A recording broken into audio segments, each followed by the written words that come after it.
بسم اللہ الرحمن الرحیم۔ ایمان کا پانچواں شعبہ وباب فی القدر خیرہ و شرہ من اللہ عز وجل، کہ ہر اچھی اور بری تقدیر اللہ کی طرف سے ہے۔ اچھی اور بری تقدیر پر ایمان لانے کا مطلب یہ ہے کہ دنیا کی تخلیق سے لے کر دنیا کے فنا ہو جانے تک جو کچھ بھی اس میں ہوگا وہ سب اللہ نے اپنے علم ازلی کے ذریعے سے پہلے سے ہی جان لیا اور اس کے بارے میں خبر دی، اور لوح محفوظ پر وہ لکھا جا چکا ہے۔ عقل انسانی چونکہ اس کا حصار نہیں کر سکتی، اس وجہ سے فوراً انکار کی طرف مائل ہوتی ہے۔ حالانکہ یہ جدید سائنسی دور ہے، AI لانچ ہو چکا ہے، انسان کی دی ہوئی ترکیب اتنی اتھینٹک ہے کہ چند سیکنڈز میں صدیوں کا حساب آن سکرین ہوتا ہے۔ انسان جتنی بھی پروڈکٹس بناتا ہے اندازے کے اعتبار سے وہ اس کے اوپر ایکسپائری ڈیٹ مینشن کرتا ہے۔ یوں ہی جب مالک کائنات نے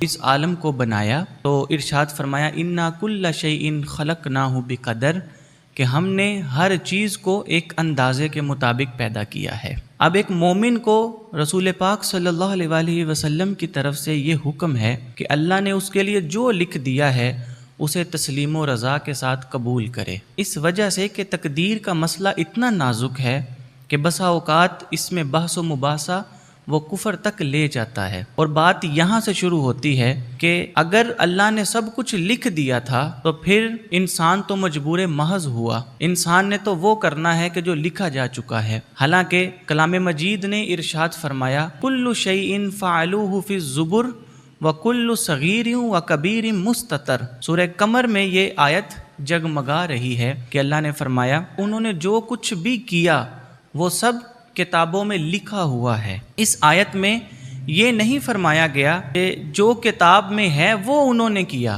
بلکہ یہ فرمایا کہ اپنی مرضی سے جو انہوں نے کیا ہے وہ پہلے سے ہی کتاب میں لکھا جا چکا ہے۔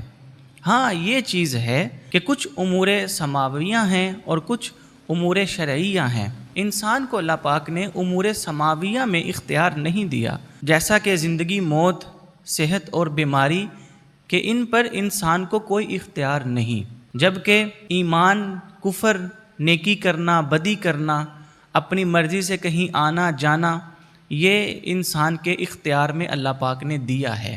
تو کچھ امور انسان کے اختیار میں ہیں اور کچھ امور انسان کے اختیار میں نہیں۔ باقی یہ بات تو حتمی ہے کہ انسان کی ہر چیز کے ساتھ تقدیر وابستہ ہے، انسان جو بھی کر لے تقدیر اس کے ساتھ ہے۔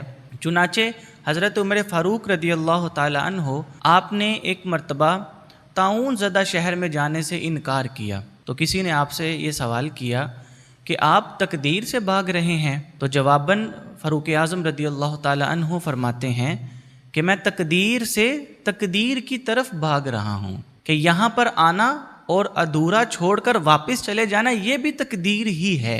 یعنی ہر کام، ہر بات، ہر سوچ، ہر فکر، ہر سفر، یہ سب تقدیر میں لکھا جا چکا ہے۔ اسی لیے تو نبی علیہ السلام نے ارشاد فرمایا تھا کہ قلم نے لکھا اور لکھ کر خشک ہو گیا۔ ہاں ایک یہ بات بھی ہے کہ انسان اگر چاہے تو تقدیر بدل سکتی ہے۔ نبی علیہ السلام نے ارشاد فرمایا جب بندہ مومن دعا کرتا ہے تو اس کی دعا سے اللہ تقدیر بدل دیتا ہے۔ جب بندہ صدقہ دیتا ہے تو صدقہ دینے سے اس کی عمر میں اضافہ ہوتا ہے۔ اب اس میں بھی لا علمی کی وجہ سے بعض لوگ شک و شبہ کا شکار ہوتے ہیں اور کہتے ہیں کہ عرصہ دراز سے دعا چل رہی ہے لیکن یہ چیز ہمارے حق میں نہیں ہوئی، تو اس کے لیے کلام مجید نے ارشاد فرمایا وَأَن لَيْسَ لِلْإِنسَانِ إِلَّا مَا سَعَىٰ۔ یہ تو قرآن کا فیصلہ ہے کہ انسان کے لیے وہی ہے جس کی وہ کوشش کرتا ہے۔ تو دعا کے ساتھ ایک تو پکا ارادہ ہونا چاہیے اور دوسرے نمبر پر انسان کی کوشش ہونی چاہیے۔ پکا ارادہ، کوشش اور دعا، یہ تین چیزیں جب مجتمع ہوتی ہیں تو پھر رب تعالیٰ انسان کو اس کے مطابق مناظر دکھاتا ہے۔ اسی کو بیان کرتے ہوئے علامہ اقبال رحمۃ اللہ علیہ فرماتے ہیں کہ تیرے دریا میں طوفانی کیوں نہیں ہے، تیری خودی مسلمان کیوں نہیں ہے، ابس ہے شکوائے تقدیر یزداں، تو خود تقدیر یزداں کیوں نہیں ہے۔ اللہ پاک ہمیں کامل ایمان والا بنائے۔ انشاءاللہ العزیز چھٹے درجہ کے ساتھ دوبارہ حاضر ہوں گے۔ وآخر دعوانا ان الحمدللہ رب العالمین۔